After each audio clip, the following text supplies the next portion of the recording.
সুবহানাল্লাহ হবে না? সুবহানাল্লাহ বললে হবে। একটু সবাই বলেন সুবহানাল্লাহ। একদিন তোমায় মরতে হবে, তুমি ভুলে যেও না।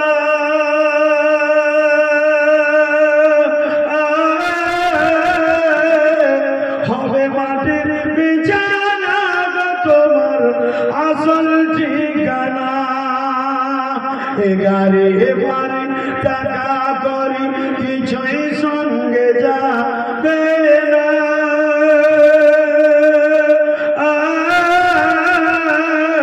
হবে মাটির বিছানা তোমার আসল ঠিকানা।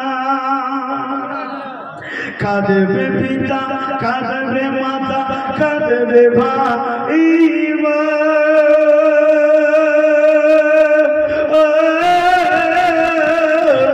পাশে এসে কাঁদবে সারা আত্মীয় স্বজন। একটু সুবহানাল্লাহ সুবহানাল্লাহ। বেরাদারান ইসলাম, আপনাদের পরিচিত বক্তা, চেহারা বক্তা আমার হযরত আল্লামা মাওলানা আলহাজ কারি খুরশিদ আলম রফি সাহেবুল্লাহ মাদাদিল্লাহুল আলী, উনি উপস্থিত হয়ে গেছেন।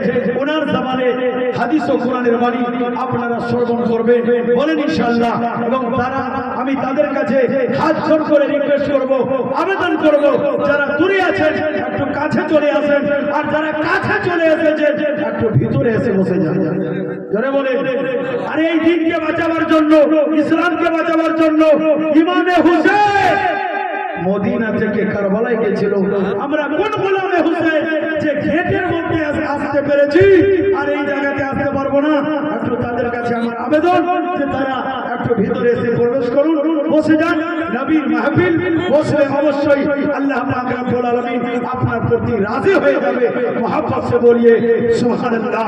वो भी बोलते हो लगन दिल में तो मंजिल का पता मिलता है, ढूंढने वाले को पत्थर पे खुदा मिलता है। अरे फिक्रे रोज़ी में खुदा को भूल गए हैं लोग, रिज़्क़ का ख्याल है, रज़्ज़ाक़ का ख्याल नहीं। अजीज़ाने मोहतरम, আমরা খালি পেটের নিয়ে সব সময় পড়ে আছি। আল্লাহ কেমন করে রাজি করব, আল্লাহকে কেমন করে রাজি করা যাবে সেটার কারোর চিন্তা নাই। এ বেরাদারান ইসলাম, এই জলসাতে পয়গাম নিয়ে যাবে, আল্লাহ তাআলা কিরকম রাজি হবে সেটা চেষ্টা চালাবে। উঠতে বসতে সব সময় চাইবেন যে আল্লাহ আমার দ্বারা যেন কোনো গুনাহ না হয়, আল্লাহ যেন আমার প্রতি রাজি হয়ে যায়। যা কিছু এতক্ষণ ধরে আলাপ আলোচনা রাখলাম, বলার মধ্যে শরআন কোনো যদি ত্রুটি হয়ে যায় তওবা করি, আস্তাগফিরুল্লাহ রব্বি মিন কুল্লি জামবি ওয়া আতুবু ইলাইহি। ঈমানকে তাজা করার জন্য পড়ে কালেমা তাইয়্যিবা জোরে পড়ে লা ইলাহা ইল্লাল্লাহ মুহাম্মাদুর রাসূলুল্লাহ সাল্লাল্লাহু তাআলা। একটা দে, একটা